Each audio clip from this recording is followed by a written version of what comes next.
Hola a todos, yo soy Raúl Villalona, aquí en este nuevo espacio Soluciones Legales con mi colega el licenciado Juan de Jesús Espino.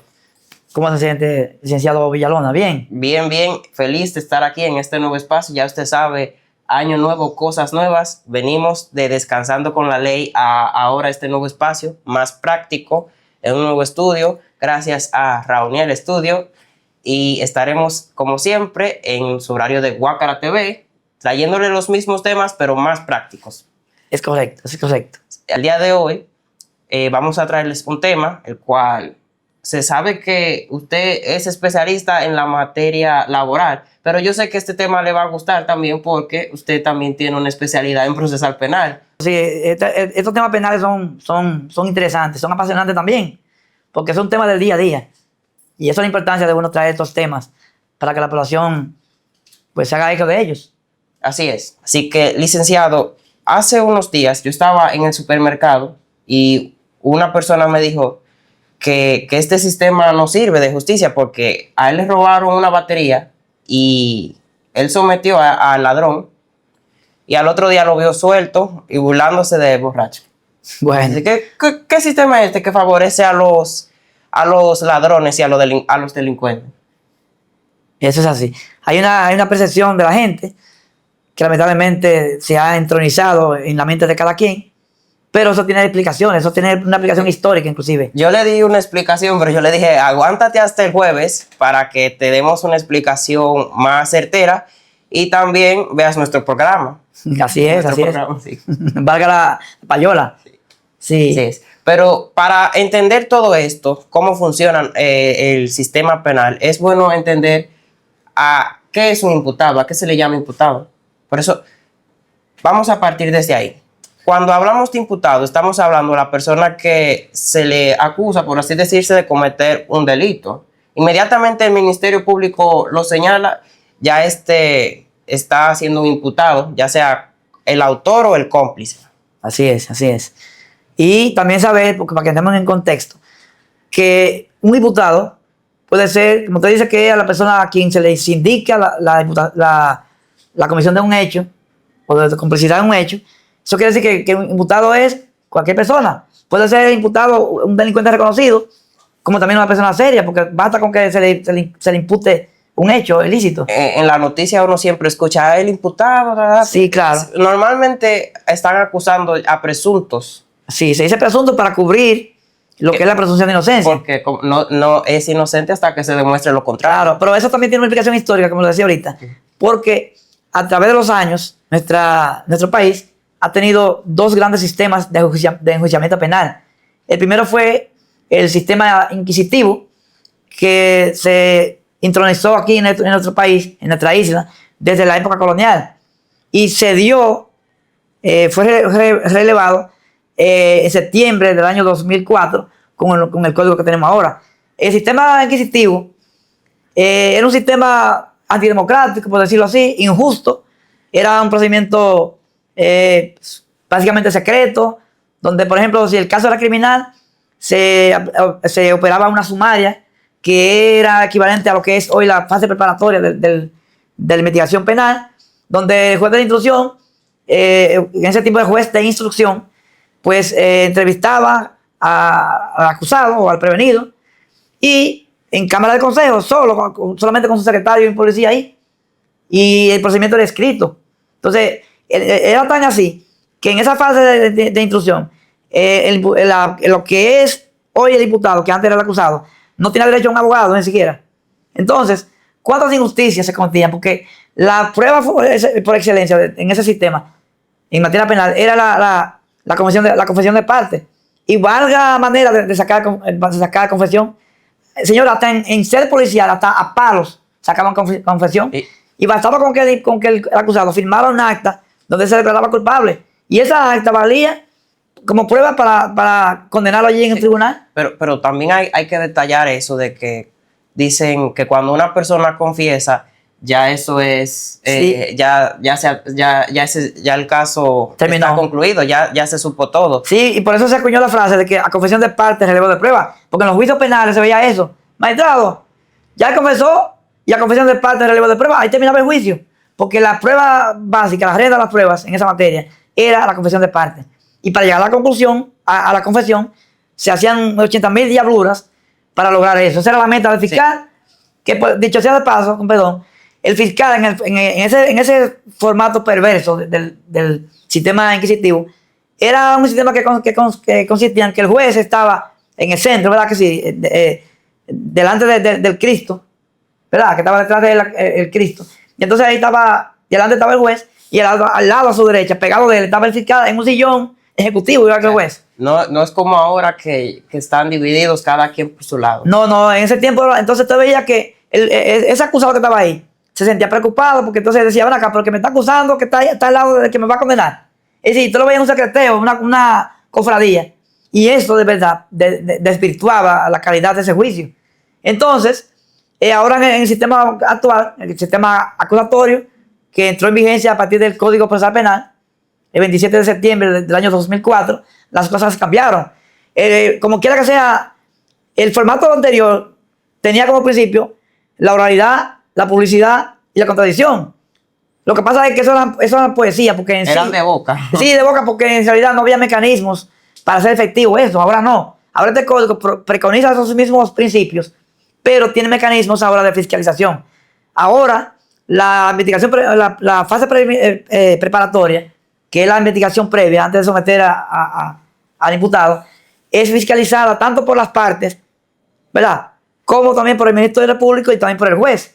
Si usted no está de acuerdo con una prueba que el fiscal quiere incorporar al proceso, usted va ante el juez de la instrucción y le lleva su objeción a eso, y el fiscal va a tener que demostrar que esa prueba es lícita o que esa prueba es idónea para ese proceso. Quiere decir que estamos en un proceso bastante democrático, y por eso es que ahora existen garantías, que no es lo mismo que impunidad, es garantías.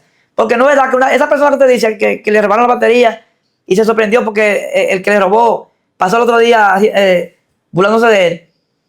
Pasó eso porque quizás no se llevaron las pruebas como se tenía que llevar, ¿verdad? Porque ¿qué pasa? Si la acusación se lleva bien, con todos los rigores que el código establece, pues no hay duda de que va a concluir con una condenación si es culpable, pero también va a concluir con un descargo si es inocente, porque esa es la diferencia. Antes una persona puede ser inocente, pero si había una confesión de él que se la sacaron a torturazo limpio y demás, ya con eso era suficiente. Ahora no, ahora si es culpable, se va a ver culpable porque las pruebas lo dicen. Inclusive, una confesión ahora no es igual a una confesión de antes, porque una confesión de ahora no equivale necesariamente a una condenación. Exacto. Esa confesión deviene en una condenación si existen otros medios de prueba que corroboren eso. Claro, porque pongámoslo en la perspectiva de que hay un entramado y hay un acusado y ya ese confiesa, ya la investigación se cae. Y tenemos que recordar que cuando se está llevando un proceso penal no es para acusar o para sancionar a alguien, es para buscar la verdad de lo que está sucediendo.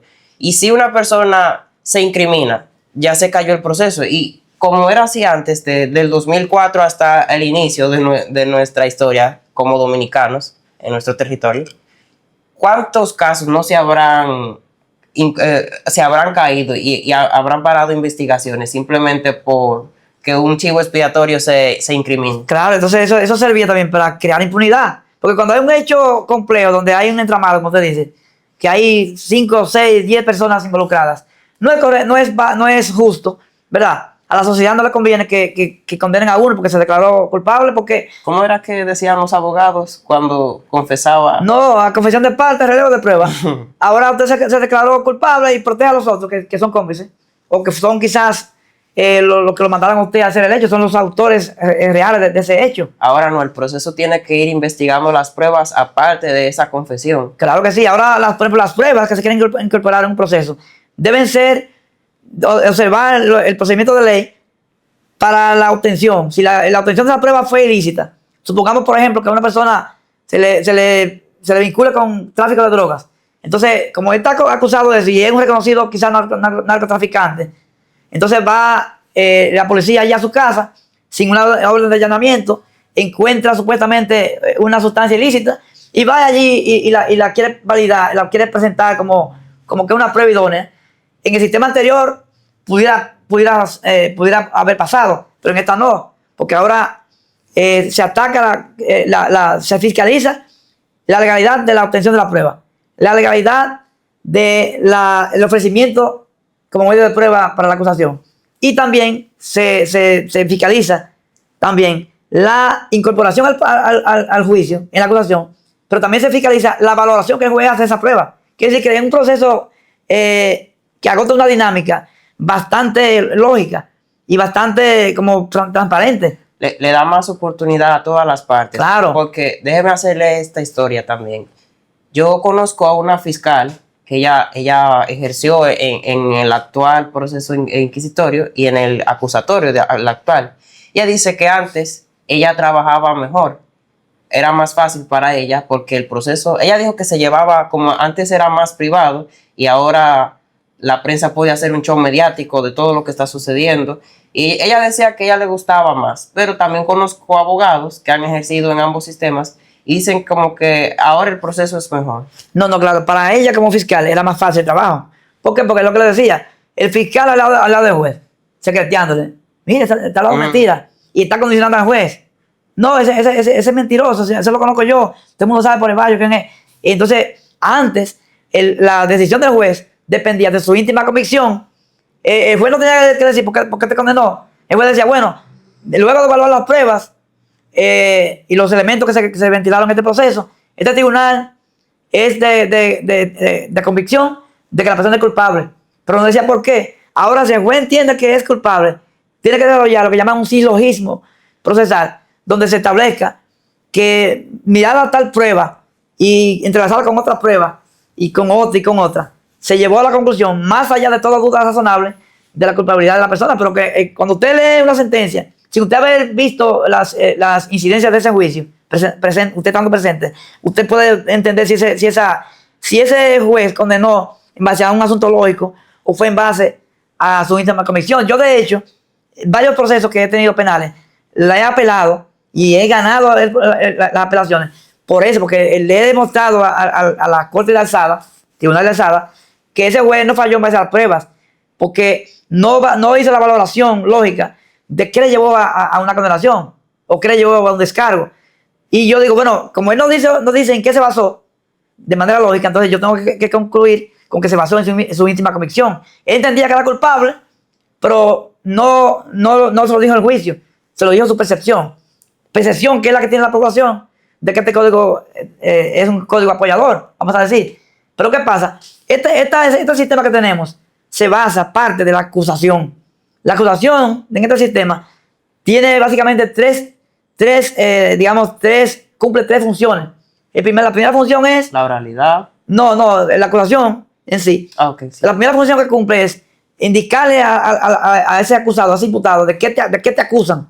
¿Verdad que sí? El fiscal no puede decir que te acusa a ti de sustraer esa batería y después agregarle que también le diste golpe a la persona que tú atacaste, ¿verdad? Porque es una imputación diferente. Si vienen a meterle otro ingrediente a la acusación, ya ese elemento queda fuera, porque entonces no respeta la democracia y la transparencia, ¿verdad que sí? Ni tampoco el derecho de defensa, porque tú te estás defendiendo de una cosa y te quieren agregar otra. El contrabando aquí no vale.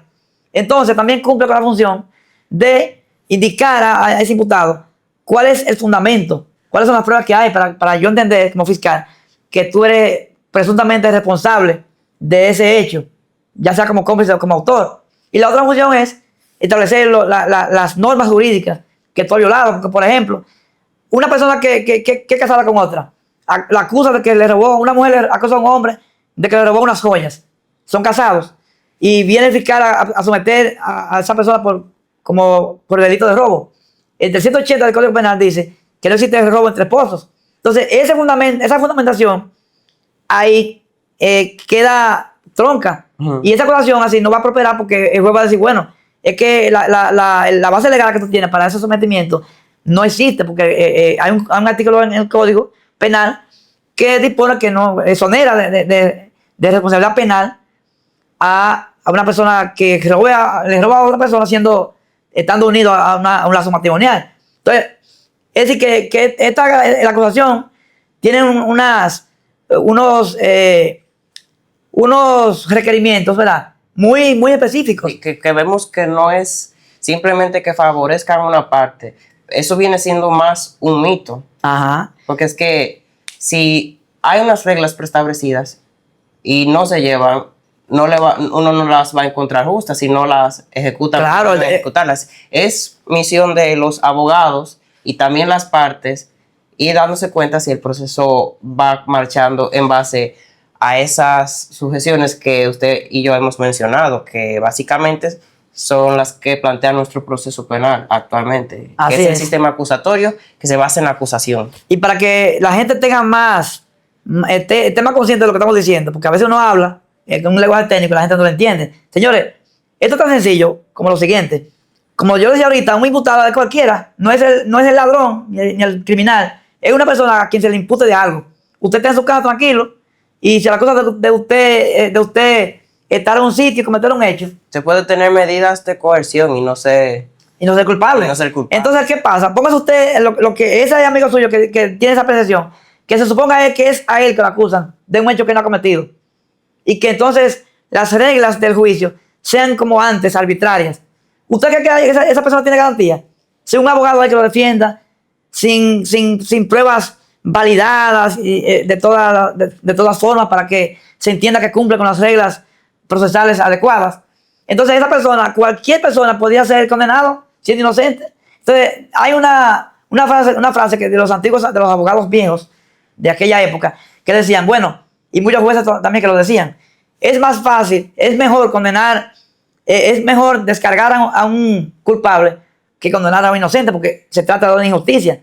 Entonces, como el imputado es la persona que está siendo, digamos que, acusada, ¿verdad?, de un delito, ¿verdad?, que ha sido emplazada y se atribuyen tales o cuales hechos, pues es muy sencillo. El estado normal de una persona es la libertad y la tranquilidad.